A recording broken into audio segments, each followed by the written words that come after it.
Welcome class 11th। आज हम कर रहे हैं पॉइजलिस फॉर्मूला।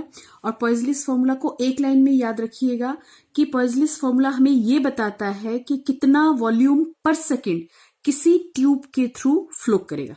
ठीक है, यानी किसी ट्यूब के थ्रू कितना वॉल्यूम पर सेकेंड हमारा फ्लो कर रहा है, इसके बारे में हमें कौन बताता है? पॉइजलिस फॉर्मूला। तो पॉइजलिस फॉर्मूला के लिए हमने कुछ एजम्पशंस मान लिए।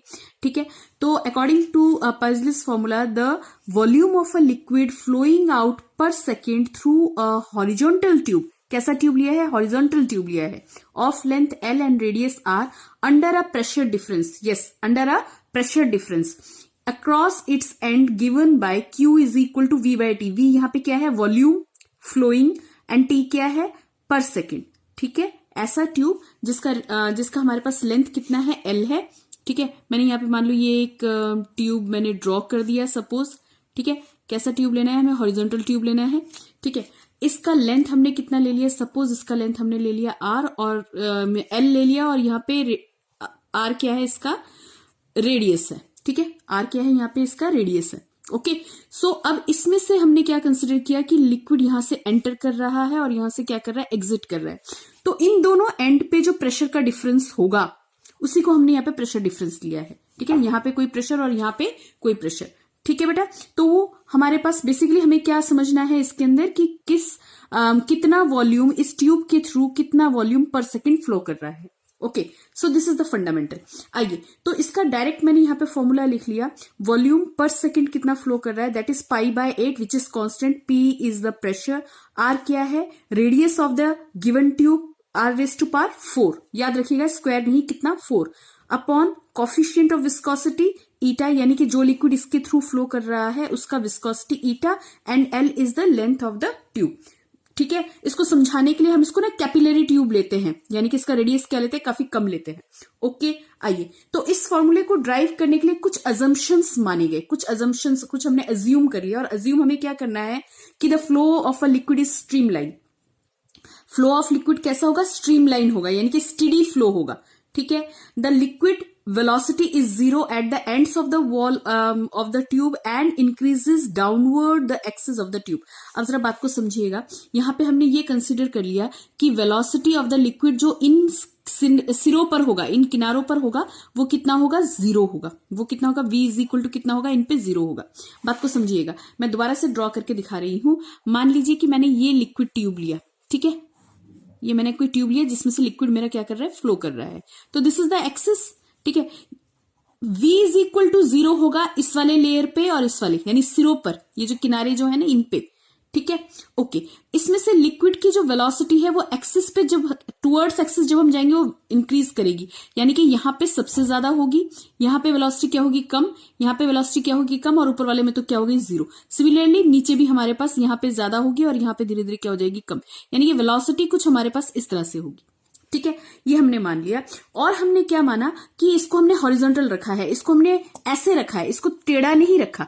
ठीक है, अगर टेढ़ा रखते मतलब इस तरह से अगर रखते तो यहाँ पे हाइट कम होती और यहाँ पे हाइट क्या होती? ज्यादा। ओके, तो हमने क्या लिया है? The tube is held horizontal so that the gravity does not influence the flow. Okay, इतनी बातें अजम्पशन समझ में आ गई। अब आगे चलते हैं कि डेरिवेशन हमारा डिपेंड किस बात पे करता है। डेरिवेशन को हम डायमेंशनली प्रूफ करने वाले हैं, यानी कि ये जो हमारा इक्वेशन है जो पॉइजली साहब ने दिया, भैया ये जो इक्वेशन है ये इक्वेशन को हम डायमेंशनली प्रूफ करने वाले हैं। ओके, तो लिख जाइए, ये वॉल्यूम जो है, वॉल्यूम पर सेकेंड जो है, Q जो है, वो डायरेक्टली हमारा कुछ बातों पे डिपेंड करेगा। किस किस बात पे डिपेंड करेगा? कोफिशिएंट ऑफ विस्कोसिटी ईटा। ठीक है, इसके ऊपर पावर क्या लगा दो? A लगा दो।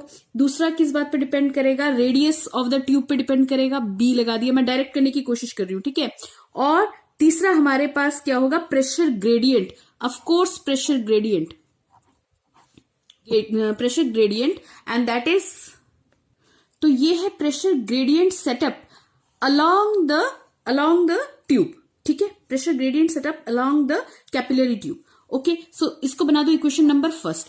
नाउ Q हमारे पास क्या है? Volume flowing out through the tube per second. तो यहाँ पे वॉल्यूम के, अब देखो मैं सीधा डायमेंशनल फॉर्मूला वाला मैंने चैप्टर आपको करवाया हुआ है, मतलब डायमेंशनल फॉर्मूला से मैंने आपको सॉल्व करना सिखाया हुआ है। तो उसमें आपने Q जैसे वहां पे किया था वैसे यहाँ पे करो। Q इज इक्वल टू क्या है? V by T। पहले क्यू का डायमेंशनल फॉर्मूला निकालो। वी क्या है, वॉल्यूम है, वॉल्यूम भाई वी क्या है, वॉल्यूम है, तो क्या रखेंगे एल क्यूब। टी मेरे पास क्या है, टाइम है, तो क्यू का कितना डायमेंशनल फॉर्मूला हो जाएगा, एल क्यूब -1। ओके, अच्छा इसी तरीके से कोफिशिएंट ऑफ विस्कोसिटी का डायमेंशन, भाई देखो एक एक करके सारे निकालते चले जाओ।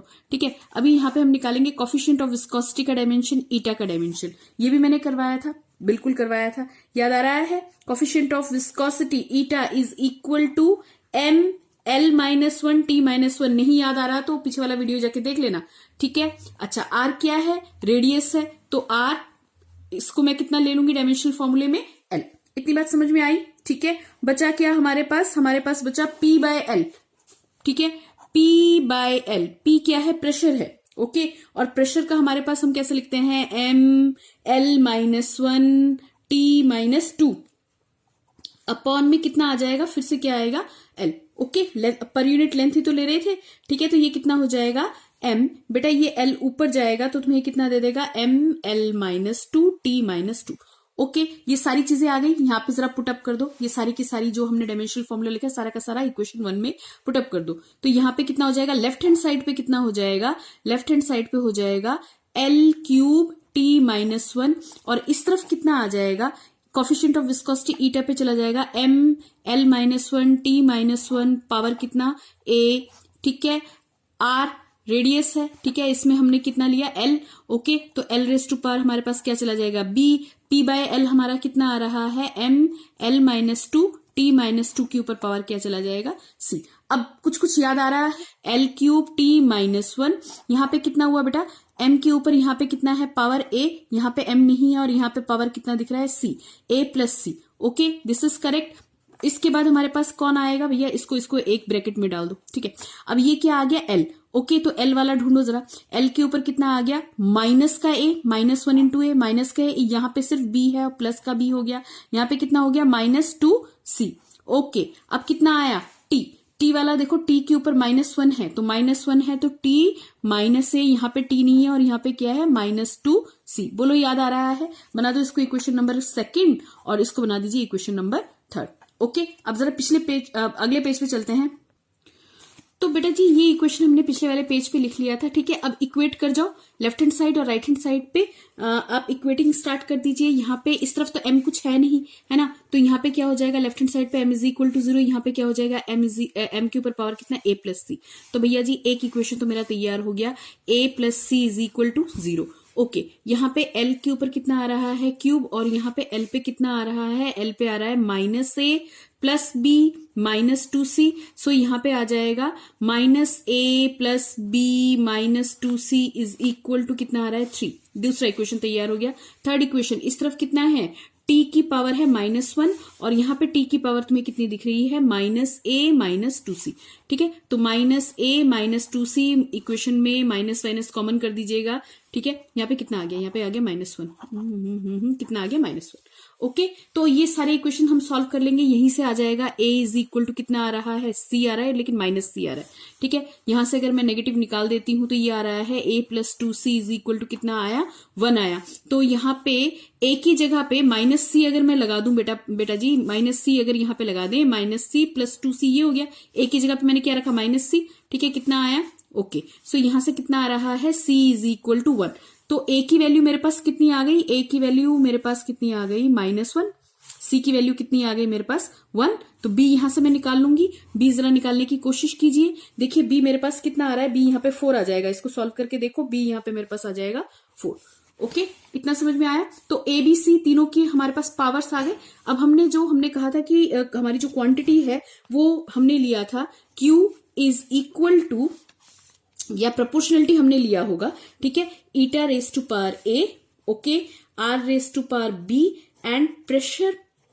Okay, so this power C। अब अगर ये सारी वैल्यूज तुम लगा दोगे, यहाँ पे सारी ABC की पावर्स अगर आप तुम लगा दोगे तो ये आ जाएगा, प्रोपोर्शनलिटी हटाइए, प्रोपोर्शनलिटी की जगह पे सम कांस्टेंट K आएगा। ईटा के ऊपर पावर कितना आ गया, 1 आ गया, नहीं -1 आ गया, है ना भाई। ईटा के ऊपर पावर कितना आ रहा है तुम्हारे पास, -1। R के ऊपर B यानी कि 4, और P/L पे हमारे पास पावर कितना जा रहा है, बच्चा पार्टी 1 जा रहा है। जरा इसको सॉल्व तो करो, और ये सॉल्व करके हमारे पास कितना आ गया, Q = K P R raise to power 4, eta नीचे चला जाएगा, एल। ठीक है, और ये जो कांस्टेंट है, ये कांस्टेंट टर्म हमारे पास कितना है, pi by 8 P R raise to power 4 eta into L. देखो बेटा, इसका ना एक मैथमेटिकल डेरिवेशन भी है हमारे पास, ठीक है, लेकिन इस वाले में हमने डायमेंशनल फॉर्मूला के बेस पे इसको हमने ड्राइव किया है। ओके बेटा, इतना करके रखिएगा, नेक्स्ट वीडियो में इससे आगे आपको मिल जाएगा। Bye bye.